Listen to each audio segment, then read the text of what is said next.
എത്രയും പെട്ടെന്ന് ഈ 4 കാക്കിക്കുപ്പായം ഇട്ട തെരുവുണ്ടകളെ സർവീസിന് പുറത്താക്കും. ഇമാരെ വീണ്ടും അങ്ങ് പുറത്തിറക്കിയാലുണ്ടല്ലോ, ഞാൻ മറ്റൊന്നും പറയുന്നില്ല.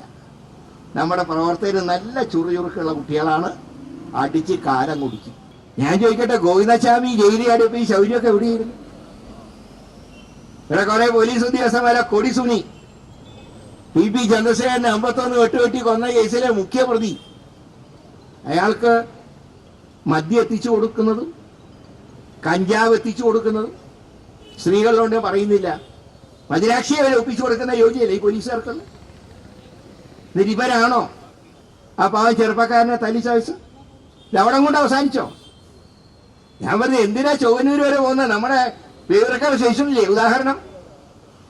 ഒരു ദളിത് സ്ത്രീയെ, ബിന്ദുവിനെ മണിക്കൂറുകൾ വിവസ്ത്രയാക്കി മഹിളാ വിമൻസ് പോലീസിന്റെ മുമ്പിൽ വിവസ്ത്രയാക്കി നിർത്തി ചോദ്യം ചെയ്തു, ചെയ്യാത്ത കുറ്റത്തിന്.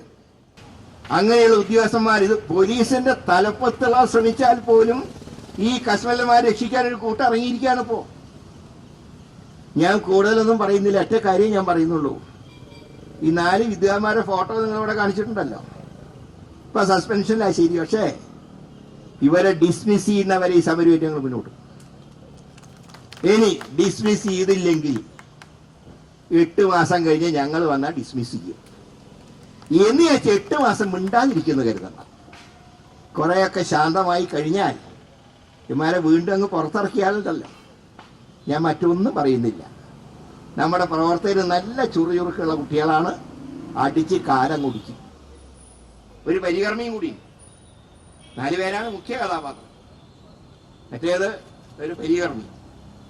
ഈ 4 പേരായത് ഒരു വിട്ടുവീഴ്ചയില്ല. എത്രയും പെട്ടെന്ന് ഡിസ്മിസ് ചെയ്തില്ലെങ്കിൽ കൂടുതൽ കുഴപ്പം വെറുതെ ഞങ്ങളെ കൊണ്ട് വരുത്തി വെപ്പിക്കും. കേസുകൾ കണ്ടാലൊന്നും പേടിക്കുന്ന ആൾക്കാരൊന്നും അല്ല. അപ്പൊ തന്നെ എത്ര കേസ് ഉണ്ടെന്ന് എനിക്ക് തന്നെ അറിയാം. ചിലപ്പോൾ ഒരു ഭീഷണിക്കുള്ള കേസ് ഇന്നുണ്ടാവും, അടിച്ച് കാലൊഴിക്കുന്നു പറഞ്ഞ് ഒരു ഭീഷണിയുടെ കേസ് ഉണ്ടാവും. അത് ആയിക്കോട്ടെ, ഇപ്പൊ എന്തിനാ കുറയ്ക്കുന്നത്, അതും കൂടി ഇരിക്കട്ടെ. അതാണ് പ്രതിപക്ഷ നേതാവ് പറഞ്ഞ യൂണിഫോം ഇട്ട് പുറത്തിറങ്ങില്ല എന്ന് പറഞ്ഞല്ലോ. അതിന്റെ കാരണം മറ്റൊന്നുമല്ല, നമ്മുടെ കുട്ടികൾ ഇന്ന് തന്നെ അവരോട് പറഞ്ഞിരിക്കുകയാണ്, പ്രതിഷേധ സഹസാണ്, ഇന്ന് കുഴപ്പമൊന്നും ഉണ്ടാക്കരുത്, ഇത് കഴിഞ്ഞാൽ നമുക്ക് അവസരമുണ്ട്, ഒരു യൂണിഫോം ഇട്ട് പുറത്തു വന്നാൽ അന്ന് നിങ്ങൾ പറയുന്ന പോലെ ഞങ്ങളും ചെയ്തോളാം. അപ്പോ അത്രയ്ക്ക് പോകണമെന്ന് പിണറായി ആലോചിച്ചാൽ മതി. ഇന്നലെ ഇപ്പൊ പിണറായിക്ക് എന്താണ് ഇത്ര വലിയ ധൈര്യം? ഇന്നലെ ഓണാഘോഷത്തിന്റെ ഫ്ലാഗ് ഓഫ് ചെയ്തപ്പോ ഗവർണർ പറഞ്ഞു കേട്ടില്ലേ, മുഖ്യമന്ത്രി എന്റെ മൂത്ത സഹോദരനാണ്.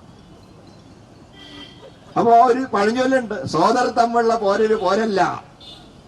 അപ്പൊ നിങ്ങൾ VC-ന്റെ പേരിലൊക്കെ വഴക്ക് കുടിക്കുന്ന എന്തിനാ? നിങ്ങൾക്ക് ലക്ഷ്യമുണ്ട്, സഹായിച്ചോളാന്ന്.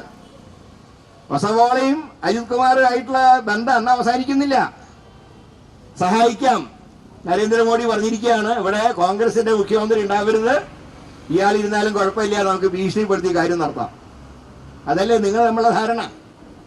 അതുകൊണ്ട് ഞാൻ തറപ്പിച്ചു പറയാം, ആ കളി ഇവിടെ ദൈവമില്ല.